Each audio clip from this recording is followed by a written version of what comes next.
Good morning. The road ahead after the pandemic or in the post-pandemic era. The pandemic has brought some seismic shifts in our lives and businesses. Several things have changed, several aspects have accelerated, some things have not changed at all, but new opportunities have emerged and new myths have been busted. Consumer behavior has changed across several facets, and this also gives us an opportunity to rethink the future of several aspects, if not everything. What changes is everything on some dimensions and nothing on some other dimensions. And as a community, industry, and as professionals, we really need to understand what are the implications of these changes and how can we really accelerate research and innovate further in the industries to stay better connected with our consumers, to understand our consumers and people better, and to be able to guide and navigate business decisions. So first of all, we need to understand people, context, and the change. And there are big shifts in consumer behaviors on account of COVID. People have lived life virtually for a number of different months. There are multiple generations of consumers who are kind of coexisting, whether it's Generation X, Generation Y, or the millennials and Generation Z. Digital has become much more front and center. Health and wellness has become more important. Trust is paramount. Purpose orientation of brands and businesses have gone further. And markets and leaders are thinking in terms of the entire value chain of the business from the real inception right up to disposal. And therefore, if you look at the environment is evolving very fast. There are evolving consumer expectations. There are more profound channel shifts. There is an evolving market structure in some industries. Big players are growing in some industries. Small players are growing. Rising margin expectations. More kind of infinite shelf and infinite and route to market is evolving with digital e-commerce. There's more digital fuel shopping. More word of mouth being generated in digital. There are different industries going through, venture capital funding, crowdsourcing, and more entrepreneurial mindset and all of that. So in all these changes and in all this context, I think the single North Star of research and insight still remains the same, which is to really be able to understand what is going around, to be able to really make sense of what is going around with, of course, many more pieces of data, many more pieces of understanding, many more contextual changes, many more people and behavior changes, and to be able to help put all of that together to be able to guide our change, guide our business decisions, and guide how we really go forward. So it's really a paradigm shift that is happening around us. On one side, we have multiple generations, then we have the data explosion, we have a high velocity of change, we have technology getting more and more at the core. There's more iterative approach versus a very steady state approach. There's value chain across, the value chain, looking at the value chain from the very beginning of where all the raw materials, ingredients come in, through the entire value chain, right up to the end. And therefore, with all sustainability and everything else also baked into all of this, and understanding the entire consumer journey across all touch points, which essentially means that in this kind of a shifting environment, with such a big paradigm shift on different aspects happening around us, insight still remains a very central engine of growth, but we have to reinvent ourselves if we have to stay in the game and stay ahead of the game with so many more pieces of data, so many more changes in behavior, so many more technology solutions and other things coming up, more complexity. And we need to have a more front-oriented view rather than just a rear view. We should be able to more anticipate these changes, to be able to participate and drive the shift, and to be able to gear up our organizations, gear up our industry to be able to face these shifts and take better decisions and make better choices as we go in this journey.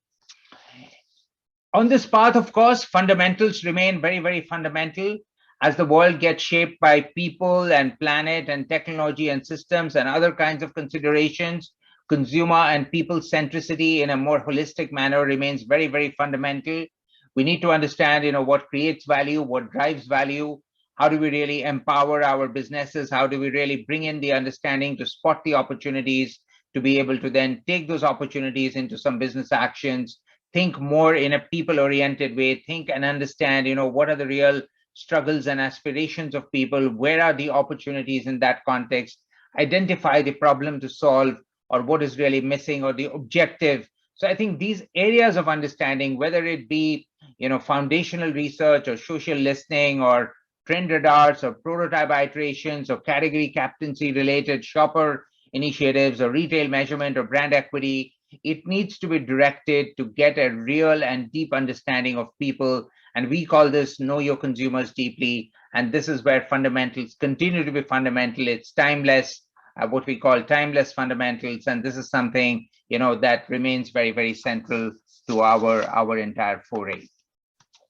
And this means that why remains at the core. Underlying reason, there are two elements that we really need to understand: the who, as we talked about, the people understanding, and the why, which is really important. I mean, of course, the how and the what and the where and others, of course, come in, but who and the why remain still very much at the core. So we need to get better at why do people take certain decisions? What's really behind that? What is the decision making all about? And we know that decision making is more unconscious than conscious.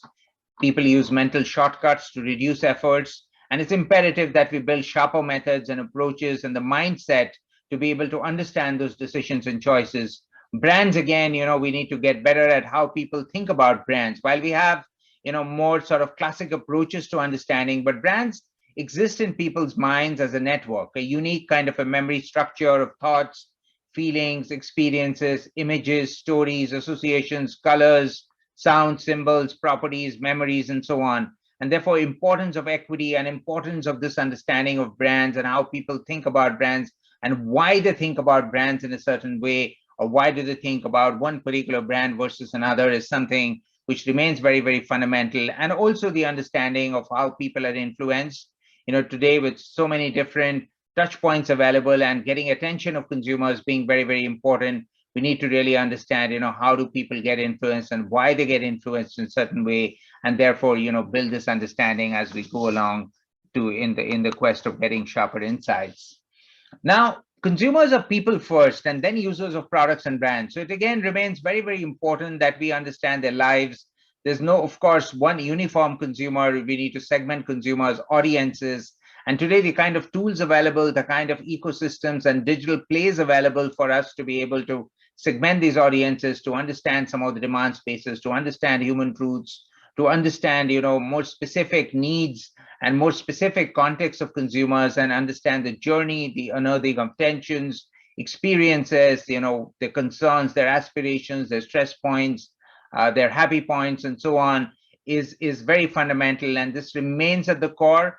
I think the tools get sharper, the multidimensionality of it gets sharper, and also the depth of understanding, in terms of getting not just the rational elements, but also the psychological elements, the individual subconscious elements, the cultural or the collective subconscious elements, using behavioral research or cognitive science or human centricity, understanding further about beliefs, mental models, and what really transforms all this is going to get even more important in the days and years to come.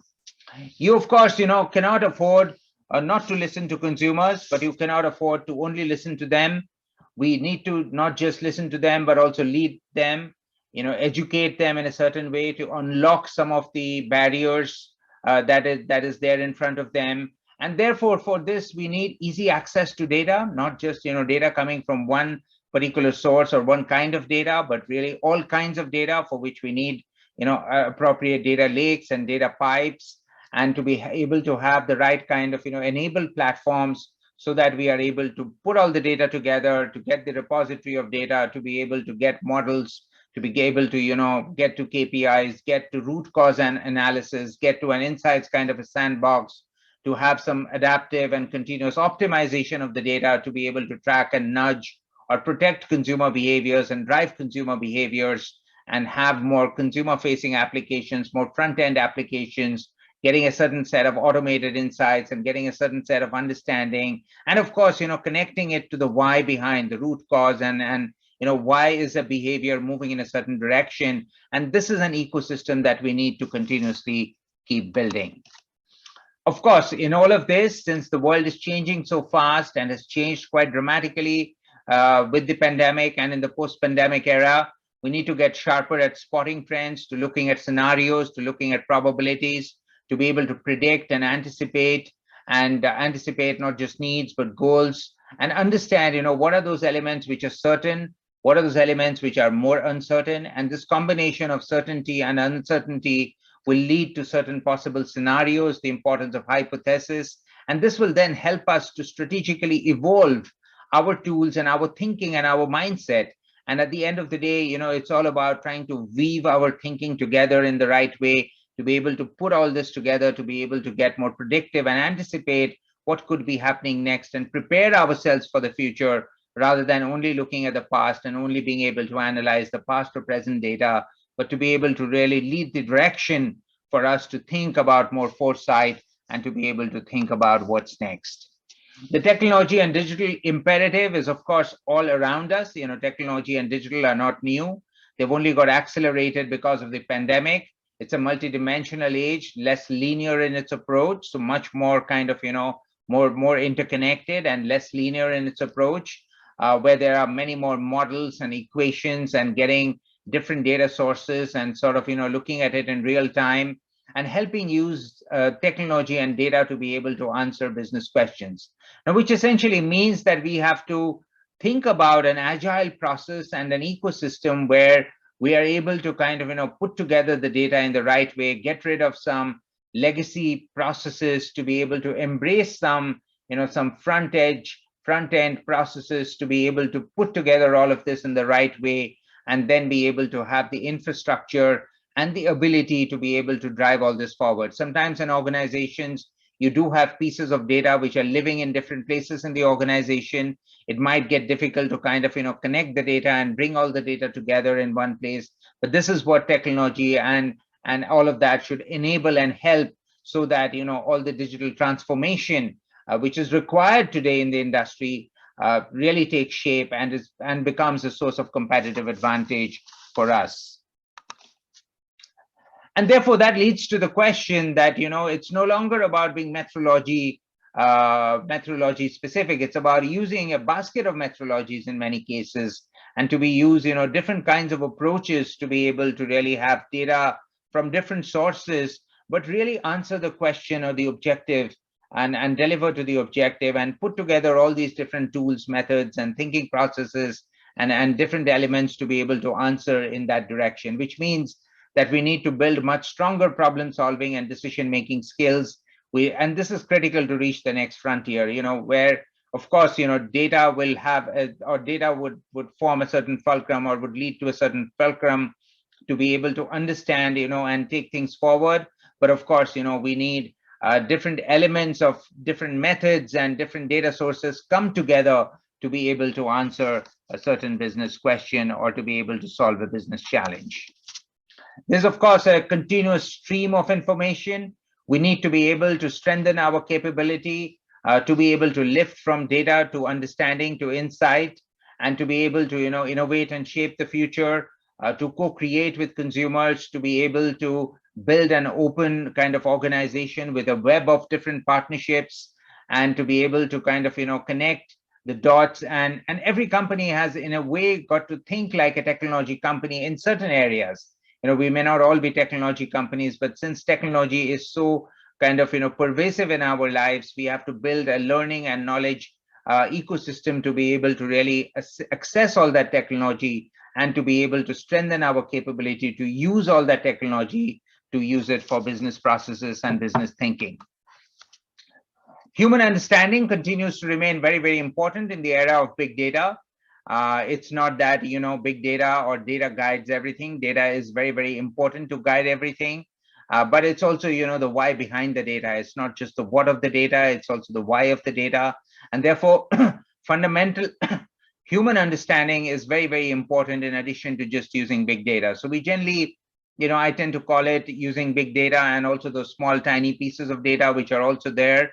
And with all of it together, we need to develop the mastership to be able to use all that data, the rigor, the analytics, and the intimacy with all that data, and then connecting the dots of analyzing, synthesizing, extracting, weaving, catalyzing, and then, socializing the information and all the understanding within the entire organization to be able to influence a very holistic consumer and insights and knowledge-based strategy, which can drive certain amount of illumination, stimulation, provocation, and inspiration to the organization through knowledge and insights, combining different elements and finally trying to understand human beings better. Of course, it means ask the right questions, observe the right behaviors, understand the right context, observe the moment of truth, understand, what drives really consumer closeness. I mean, get close to consumers. Of course, you can use tools like artificial intelligence and the others, but capturing those real moments at scale and understanding people in their own context, in their own lives, using their own words remains very, very important to further our consumer understanding. Yes, it is a good idea versus do I really need this product? Yes, I really need this product because of some things. In a world where there is so much of innovation, there are so many choices, our tools and methods need to go a little sharper to understand and separate the very good from the average with more in context work, with more, understanding of choices, understanding of behaviors to be able to drive dynamically our growth engine so that we understand, what really works and what doesn't. And that sharpness of the insight, which really separates, average versus the very good, is something that we have to constantly always match and always go after. There are a lot of companies, especially startups, especially new age companies who are doing much more iterative thinking and evolution. It's not an area where traditional companies have, operated, but there are more and more instances of all kinds of companies, big, small, traditional, or new age, or the more, sort of established versus new age, looking at design thinking, looking at prototyping, looking at early stage testing, alpha, beta, A/B testing, sharper designs, looking at key aspects and filters to apply, and thinking through some of these, details and all of that.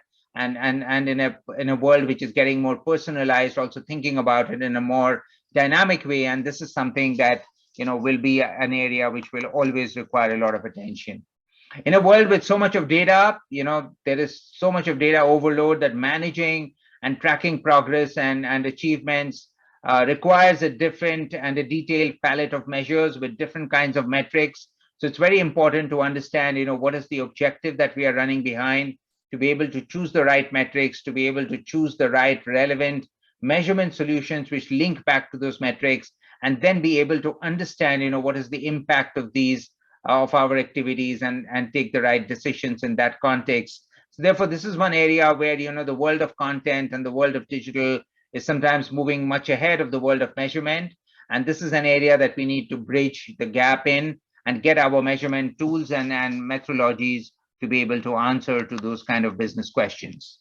And this is where, we have traditionally, I do see a lot of instances where we just go for dashboards, and the industry is still moving in the direction of dashboards, whereas I think we need to step up a little bit to focus much more on distillation of those dashboards to be able to understand, what's really behind them, what are the whys, what are the root causes, why is something behaving the way it is behaving, what are the kind of, how can we influence them? So it's not just about charts and league tables and analysis of, of those elements, but really be able to connect all this, understand the why, and then be able to go further on that. The journey to understanding consumer behaviors, attitudes, interests, and in reality is dynamically evolving. It is not about, just tools and approaches of the past, but more contextual, more behavioral, more data-oriented, more connected environments that we really need to go behind so that we get further in our understanding of consumers. And it's also important to not just, go with what consumers do and feel and say, but also look at, more passive elements, more unstated elements, more unconscious elements. And therefore, our tools have to get much deeper in these, but in a very business practical way so that we are able to take those pieces of understanding and learning and see how we can use them in real life. Important also to note that we should step away from rethinking stereotypes. Sometimes we tend to generalize that millennials are like this and Generation Z is like that, and the aging population is like this, but they are very stereotypical approaches. We have to get far sharper in our understanding of personas, far sharper in our understanding of audiences, And I would always constantly, challenge everyone, including ourselves, to kind of see how we get less and less in stereotypical thinking. Of course, in all of this, fundamentals, as I said, were fundamental. The insights community has to be forever curious in a world that is changing with so many changes in society, in technology, in the economy, in industry, in policy.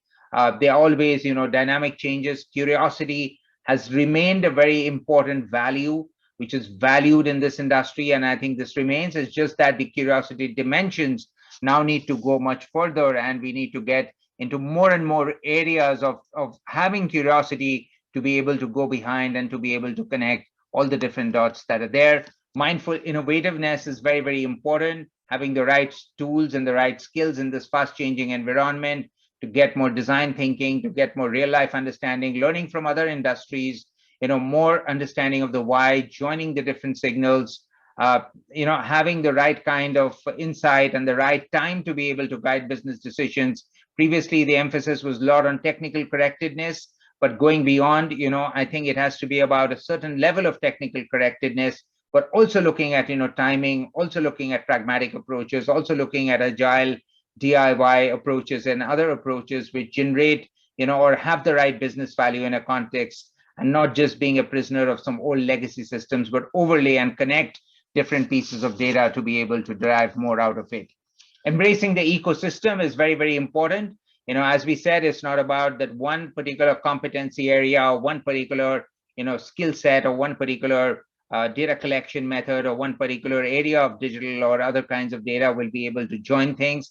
It's about embracing the ecosystem, deploying the right tools, using the right analytics, or using the right contextual frameworks to be able to derive much more insight out of it. Connectedness and interconnectedness is going to be very important. This is something which the world is going to get much more connected, and digital has really kind of, connected everything everywhere. As, the big picture evolves, the future winning requirement would be about more connectedness. So I would, again, strongly encourage different partners and players in the ecosystem to also get together and strongly collaborate to bring together all the different skills and all the different thinking approaches, because this is where we can get a step up in our way of thinking to be able to take better and stronger business decisions. And therefore, finally, we are looking at a whole area of more whole-oriented thinking to understand human beings better, to understand, all the different elements of data better, to be able to put everything together better, to be able to empower all our insights communities, teams, and people to know our consumers deeply, and to be able to then, drive things in the right direction, addressing business questions in this era of very, very rapid change. And therefore, the road ahead in terms of, just summarizing some of the elements will still revolve around consumer centricity, elevating the role and impact of insights with more big data and tiny data. Knowledge is going to be power, and we have to have the ability to pull it all together to enable growth enabling capabilities. The second area is about embracing technology and velocity in this sort of, hyper digitally accelerated age, where measurement should not lag behind, and we need to have more holistic models, more actionable approaches to be able to really put all this together. And the third area is about an ecosystem which is connected, which can really transform to really, bring all this together and to be able to go into the next step of taking us one level further in this entire journey. Thank you so much.